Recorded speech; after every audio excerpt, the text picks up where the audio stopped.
Hey again, it's me V from Drive and Thrive, where we're hauling freight across the 48. Now this is part 2 of the video where we talk about the issues of over-the-road truckers and health issues. Now when it came to me and my husband as far as our health was concerned, we really had to make some changes because after a long day on the road, you don't really feel like doing anything. You don't want to exercise. Hell, you don't even want to really eat the right things because after all the stress and everything that you had to deal with during the day, you just want things to make you feel good. So once you enter the truck stop, then you see all of the candy, all the pizza, all the donuts, and those big ass Pilot chicken wings.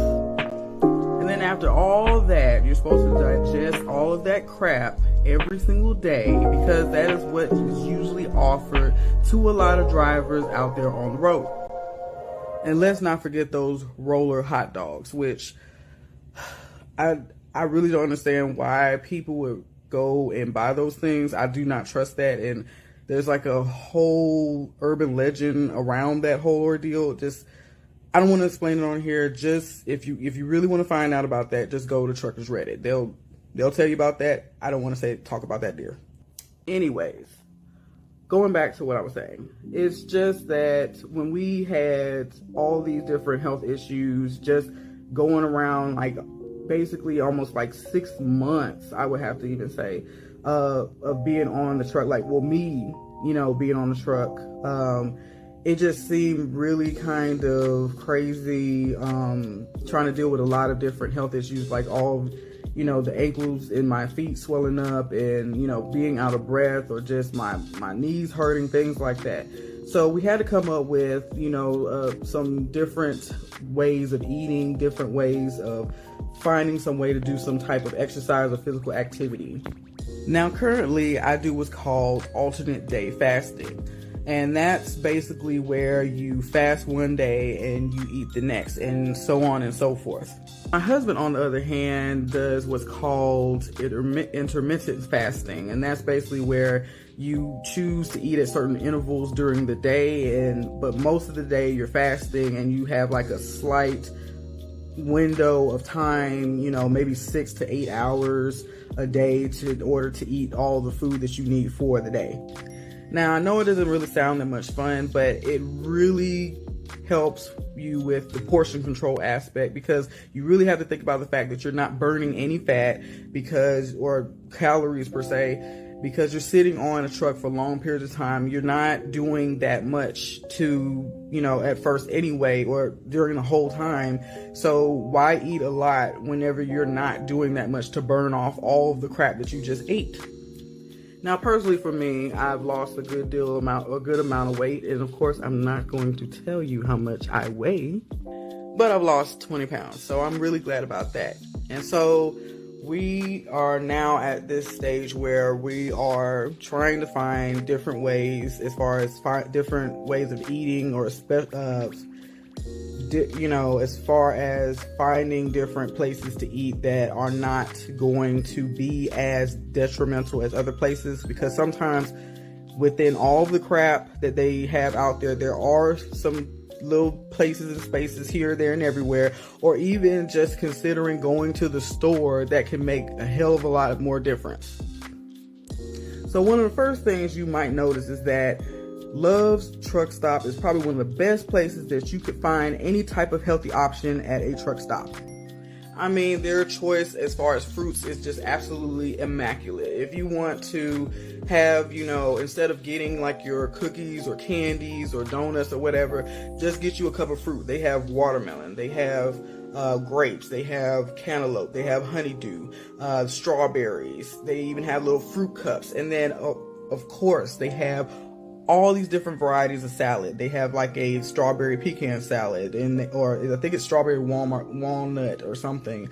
And then they have like a chipotle Southwest salad. And then if you deal with pork and things like that, they got like, I think, a turkey and ham salad as well. But there's just all these different varieties that they have at this place, and they put the fruit almost absolutely anywhere, by the cashier, by like the refrigerators, or by the drinks, or like they buy the other, what is it, like the truckers, basically like the truckers entrance and things like that, so that no, I have not seen a Love's where they didn't have any fruit.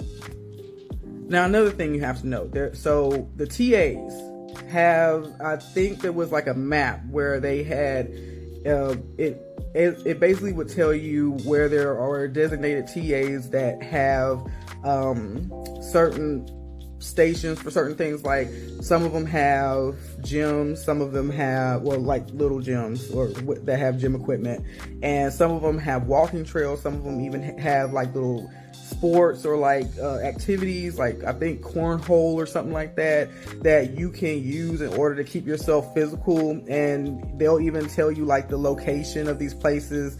Just kind of depends upon where you go on the road, or plan your trips ahead, and maybe you can get to one of these spots so that it gives you a chance to be like, oh well, I can go to this TA, they say they got a gym here. So just pre-plan yourself out. Sometimes it just takes a little bit more planning in order for you to start having a better, healthier life.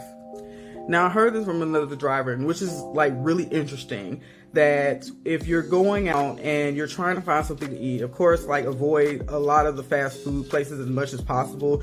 But somebody has suggested for people to go to, or truckers or drivers to go to Mexican restaurants. So that way it's a healthier option, because a lot of things are wrapped in tortillas, and you don't have to get the tortilla. You could just get all the stuff that you would get on the inside, which is, to me, a really, really awesome idea. And that way it's like, because a lot of times it's like rice and like black beans and meat and some, sometimes some sour cream and of course, like cilantro, all different, and tomatoes, all different types of colorful things. So you get like several different food groups in one place, in one spot, in one time. Another thing drivers can do is start to find, supermarkets or stores to park at.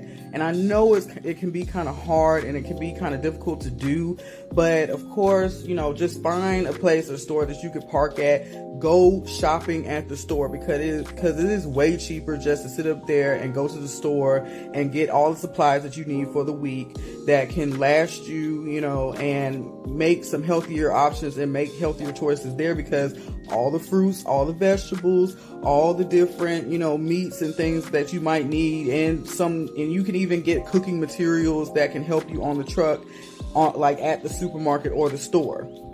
Now I know what you're thinking. Man, how in the world am I going to find somewhere, or like, how am I going to cook my own meals on my own truck? Well, my good friend, the thing is that you need to be able to see like the voltage, or like the wattage that basically certain appliances can yield before buying certain appliances. And it depends on like how much power your truck puts out and things like that, and certain adapters, but it is highly possible. And there are many drivers on the road that own an Instapot, which means that if you get this appliance and it's, compatible to all, the hookups and things in your truck, then you can basically cook rice, cook yogurt, well, like, I don't know if it's cooking yogurt or making yogurt or something like that, because it has like a yogurt button or something on it. Cook meats, like basically any type of meat inside of it, you can cook in it. And you can also steam and cook vegetables in it.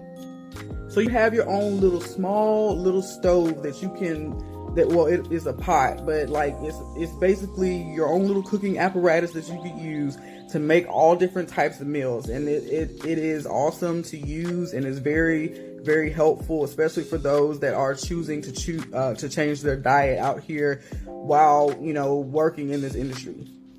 And also, you don't have to eat meat all the time. And I know that this is kind of hard for some people to realize, that there is other sources of protein that you can get that are in vegetables, like beans or broccoli or spinach. You can also get it through peanuts, like all different types of nuts. You can get protein through those sources. So just eating, a peanut butter sandwich, or just eating some peanut butter with some, celery sticks or whatever, is way better than going in the store and buying up all the junk and all the little shitty food that they end up offering.